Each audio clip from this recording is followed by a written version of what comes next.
Hello friend. तो ये हमारा फोर्थ वीडियो है वाटर सिस्टम इंटरव्यू क्वेश्चंस के। तो चलिए क्वेश्चंस है हमारा ओबीआर क्या होता है। ठीक है।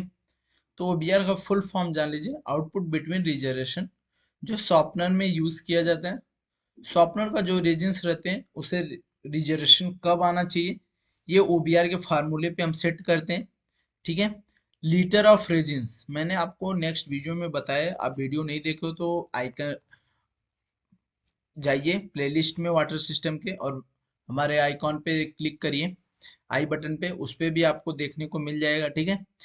तो इसमें क्या होता है, जो रेजिन्स रहता है उसे हम लीटर में मेजर करते हैं, जो कि केजी में मेजर नहीं होता। भले ही हालांकि वो रेत के माफिक दिखता है, लेकिन हम उसे उसका यूनिट है मेजर करने का लीटर। ठीक है। तो ओबीआर जो फार्मूला रहता है, feed hardness in PPM into water quantity metre cube. कितने, जो हमारा फीड जैसे हमारे सोर्स वाटर में कितना हार्डनेस आता है, जो हमारा हार्डनेस रहता है कभी भी स्टेबल नहीं रहता है।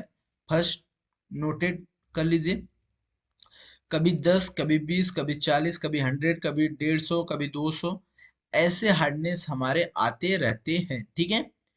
तो उस हिसाब से सबसे हाईएस्ट जो रहेगा, मान लीजिए आपके यहाँ 3 ppm के ऊपर आपका हार्डनेस नहीं जाता है, तो उस हिसाब से हम उसका ओबीआर सेट करते हैं। जो हमारे सर्विस इंजीनियर रहते हैं, कमीशनिंग कमीशनिंग इंजीनियर रहते हैं, वो उस हिसाब से आपको सेट करके देते हैं। बट आपको भी ये मालूम रहना चाहिए, आगे ऑपरेटर है, ऑपरेटर के बाद आप एक कमीशनिंग या सर्विस ज्वाइन करेंगे तो ये आपके लिए काफ़ी ज़्यादा आपके लिए हेल्पफुल रहेगा। और हमसे पूछ लिया जाता है कि ओबीआर का फार्मूला क्या होता है, तो आप बता सकते हैं कि feed hardness in PPM into water quantity and divided by exchange capacity. ठीक है। फीड वाटर हार्डनेस मतलब कि मान लीजिए हमारा जो है, सॉरी यहाँ पे अब लिख देता हूँ, मान लीजिए हार्डनेस हमारा आ रहा है 150। ठीक है। अब यहाँ पे हम कर लेते हैं इनटू, और हमारा वाटर हमारा मान लीजिए 3 मीटर क्यूब का। ठीक है। 3 मीटर क्यूब का पानी आ रहा है। ठीक है। सॉरी, मीटर क्यूब नहीं लिखा पाएगा यहाँ पे। मान लीजिए 3 ठीक है। और यहाँ पे हम करेंगे डिवाइडेड। ठीक है, डिवाइडेड एक्सचेंज कैपेसिटी। अब एक्सचेंज कैपेसिटी जो रहती है वो आपके रेजिन्स के ऊपर डिपेंड करेंगे, रेजिन्स की क्वांटिटी क्वालिटी के ऊपर डिपेंड करती है। वो वहां पे आपको मिल जाए, मान लीजिए 400 मैं मानता हूँ, मान लीजिए 400 मान लिया। ठीक है। एक एग्जांपल के थ्रू मैं आपको बता रहा हूँ। अब इसे हम जब इसका जो आएगा हमारा इसका आउटपुट आएगा, मीन्स कितना आना चाहिए। ठीक है। मान लीजिए हमारा ये 150 हार्डनेस आ रहा है, हम डिवाइडेड करेंगे 3000 मीटर क्यूब का हमारा नहीं सॉरी 3000 लीटर पर हावर से हमारा पानी जा रहा है, और हम इसे डिवाइडेड कर रहे हैं। एक्सचेंज कैपेसिटी हमारा कितना है, इतना। ठीक है। तो हमारा आ कितना रहा है, सॉरी, अब 400।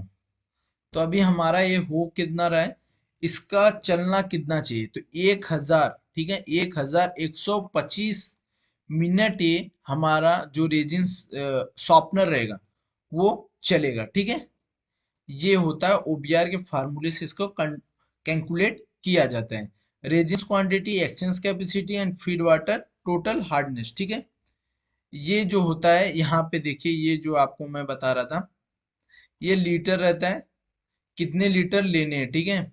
यहाँ पे मैं जो आपको बताया 1100, सॉरी सॉरी सॉरी, हाँ रुक जाइए 2 मिनट, 1000, रुक जाइए यहाँ पे 1125। ठीक है। सॉरी,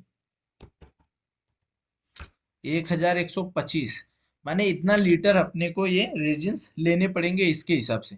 अब ओबीआर का रेजिन्स की क्वांटिटी कितनी है अपनी, मान लीजिए इतनी है 1200, अभी नहीं, मान लीजिए 100 लीटर है। ठीक है, 100 लीटर है। एक्सचेंज कैपेसिटी अपनी कितनी है, हम लोग यहाँ पे एक्सचेंज कैपेसिटी लिए थे 400, सॉरी 400 लिए थे, अरे यार ये क्या हो रहा है, 400 लिए थे। और हमारा टोटल हार्डनेस कितना आ रहा था, टोटल हार्डनेस है अपना, feed water hardness, feed water hardness अपना कितना लिए थे हम लोग, 150 लिए थे। ठीक है। तो अभी हमें यहाँ पे क्या करना है, कैलकुलेट करना पड़ेगा कैलकुलेट करेंगे हम लोग 100 को 400 के साथ, कितना हो गया 4000। ठीक है, अब डिवाइडेड करेंगे अपन 150 से 266। ठीक है, अभी ये 266 मिनट चलने के बाद अपना ये रिजर्वेशन आ जाएगा। ठीक है, कुछ इस प्रकार से हम लोग साल्ट क्वांटिटी इधर से हम लोग निकाल सकते हैं। रिजर्वेशन, रिजर्वेशन के लिए 100 ग्राम NaCl लीटर पर रेजिन। ठीक है, नॉर्मल कैटायन एक्सचेंज कैपेसिटी यहाँ से हम लोग निकाल सकते हैं।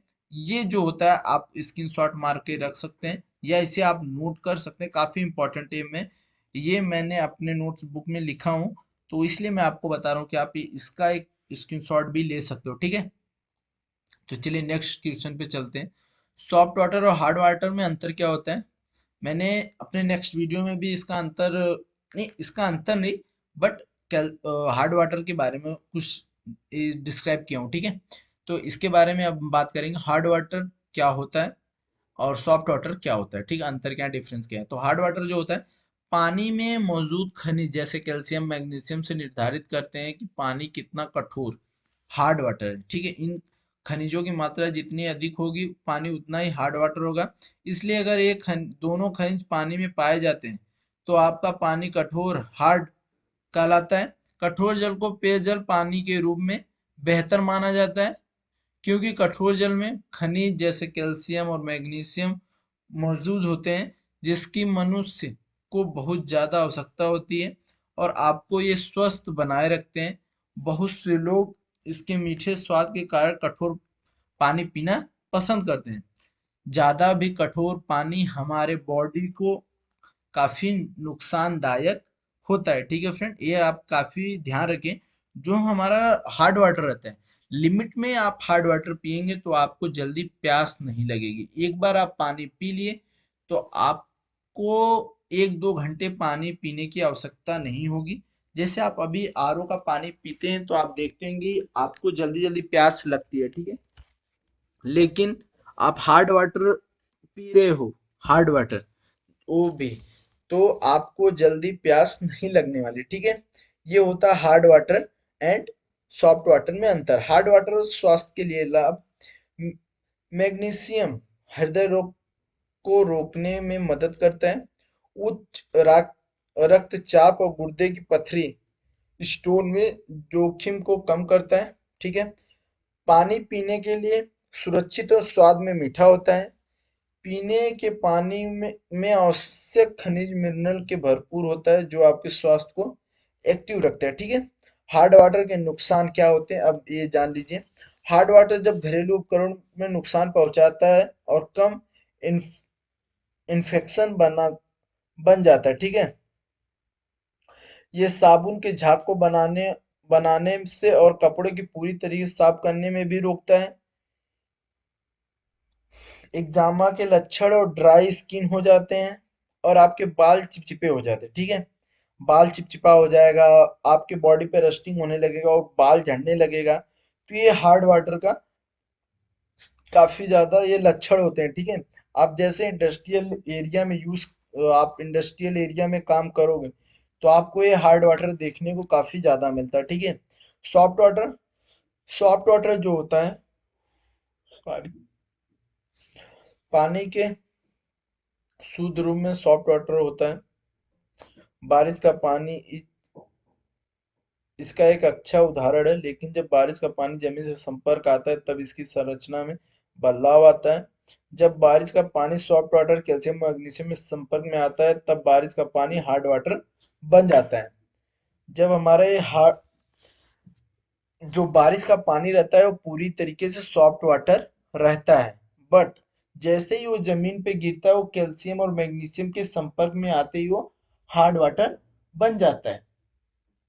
अभी हमें हार्ड वाटर को सॉफ्ट वाटर में बदलने के लिए करना क्या होगा? जैसे हम घर में पानी को गर्म करते हैं नहाने के लिए, तो हमें जो टेम्परेरी हार्डनेस रहता है उससे हम पानी को गर्म करके भी टेम्परेरी हार्डनेस को हम निकाल सकते हैं।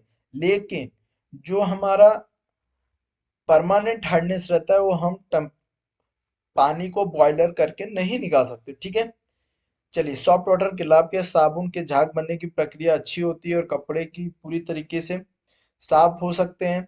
सॉफ्ट वाटर त्वचा के लिए अच्छे होते हैं, उपकरण का क्षमता और लाइफ बढ़ जाती है, त्वचा और बालों में नमी रहती है, ठीक है। नेक्स्ट क्वेश्चन है, यूएफ का प्रयोग किस लिए किया जाता है? इसका फुल फॉर्म होता है अल्ट्रा फिल्ट्रेशन। इस प्रकार के वाटर प्यूरिफाई तकनीक की एक मेम्ब्रेन लेयर होती है जिससे पानी की धुलाई और अशुद्धियां साफ हो जाती हैं। ये तकनीकी पानी की अच्छी तरीके से फिल्टर कर देती है, जिससे धातुओं डीटीएस साफ कर देती है, ठीक है। यूएफ जो है सिलिका भी निकालता है, ठीक है। यूएफ मेन इंडस्ट्रियल में इसलिए यूज किया जाता है जो कि वो सिलिका रिमूव करता है, ठीक है। कार्ट्रिज फिल्टर क्यों प्रयोग किया जाता है? कार्ट्रिज फिल्टर का ये आप देख सकते हैं, surface filter and depth filter, ठीक है। सरफेस फिल्टर आप देख सकते हैं, पार्टिकल्स एंड मीडिया, ठीक है। मीडिया एंड पार्टिकल्स, ठीक है, ये इसके ऊपर जाके एकदम फुल लेयर बन जाते हैं, जो हमारा पानी रहता है इसके बीच से ये निकल जाते हैं, जो कि जैसे एमजीएफ काम करता है उसी तरीके से हमारा कार्ट्रिज फिल्टर भी काम करता है, लेकिन ये कम माइक्रोन के होते हैं, कोई 10 माइक्रोन का, कोई 50 माइक्रोन, कोई 5 माइक्रोन का। इस तरीके से अच्छे तरीके से पानी को फिल्टर करती है, ठीक है। फिल्टर कार्ट्रिज को हृदय माना जाता है, उसे आवाज से अंदर डाला जाता है और पानी से प्रदूषित पदार्थ कणों को निकालने के लिए प्रयोग किया जाता है। द्रव आवाज से इनलेज नोजल से प्रवेश करता है और दबाव की मदद से द्रव कारतूस में प्रवेश करता है, और जो द्रव प्रदूषित पदार्थ कणों को अलग करता है सुदर्शक फिल्टर कैंडल की सतह पर जमा हो जाता है, और साफ तरल पदार्थ आउटलेट नोजल से होकर गुजर जाता है, ठीक है। अब मैं आपको एग्जांपल समझाता हूँ। मान लीजिए ये है, ठीक है, ये हमारा हाउसिंग हो गया। इसके अंदर हम एक कार्ट्रिज बैठाते हैं। मान लीजिए एक कार्ट्रिज है, ठीक है। अब यहाँ से हमारा एक आउटपुट ये आया है, मान लीजिए, और यहाँ से अपना गया पानी। अब इसके सराउंडिंग में सारा पानी रहेगा, ठीक है। और ये जो इसके इसके नीचे भी एक नोजल रहता है जो कि इससे डायरेक्ट हाउसिंग से कनेक्ट रहता है। अब इसके सराउंडिंग में जब पानी हो जाता है तो यहाँ से दबाव बनाया जाता है, ठीक है।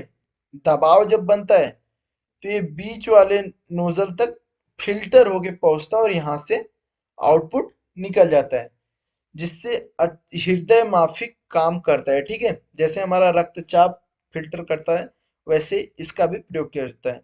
सिलिका कितने प्रकार के होते हैं?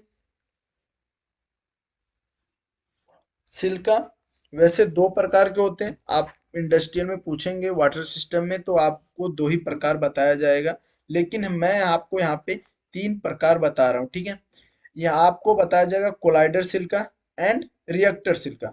ये काफी इंपॉर्टेंट है, कोलाइडर एंड रिएक्टर। जो कोलाइडर सिलिका रहता है वो हमारा जो ये यूएफ है वो रिमूव करता है, रिएक्टर सिलिका आरओ रिमूव करता है, ठीक है। ये होते हैं तीन टाइप के रिएक्टर सिलिका होते हैं। चलिए नेक्स्ट क्वेश्चन है, यूएफ के मेम्ब्रेन की कोर साइज कितनी होती है? यूएफ की मेम्ब्रेन की कोर साइज 0.02 से 0.05 तक होता है, ठीक है। 0.02 ही होता है, इतना आप ध्यान रखिए। होता है, लेकिन आपको पूछे यूएफ मेम्ब्रेन की साइज कितनी होती है तो 0.02 ही होती है, ठीक है। चलिए, यूएफ के मेम्ब्रेन का एमओसी क्या होता है? तो यूएफ के मेम्ब्रेन का एमओसी है पॉलीसल्फोन एंड पॉलीमाइड, ठीक है। पॉलीसल्फोन एंड पॉलीमाइड। चलिए नेक्स्ट क्वेश्चन, यूएफ का बैकवाश किस वाटर से किया जाता है? तो ये यूएफ का बैकवाश अल्ट्रा फिल्ट्रेशन वाटर से किया जाता है, ठीक है। चलिए नेक्स्ट क्वेश्चन, फिल्टर के टाइप बताइए। फिल्टर के टाइप है cross filter and dead and filter. आपसे पूछेंगे कि क्रॉस फिल्टर का एग्जांपल बताइए। क्रॉस फिल्टर का एग्जांपल वो एग्जाम होता है जो जिससे सर्विस मोड में हमारा रिजेक्ट वाटर कंटिन्यू जाता है, जैसे RO and UF, reverse osmosis and ultra filtration. ये हो गए हमारे cross filter. And MGF, softener, softener तो नहीं बोल सकते लेकिन एमजीएफ, एमजीएफ जो होता है डेड एंड फिल्टर होता है। एससीएफ वो भी डेड एंड फिल्टर होता है। इससे हमारा जब फिल्टर टाइम होता है, जब सर्विस साइकिल में रहते हैं फिल्टर, तो ये इनका रिजेक्ट नहीं जाता, ठीक है। इसलिए इसे हम डेड एंड फिल्टर बोलते हैं, ठीक है।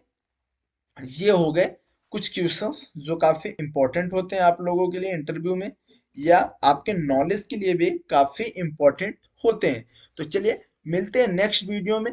तो फिर मैं आपको बता रहा हूँ कि हमारे टेलीग्राम एंड व्हाट्सएप चैनल को ज्वाइन करिए, और वहां पे आपको जॉब की वैकेंसी दिखती रहेंगी।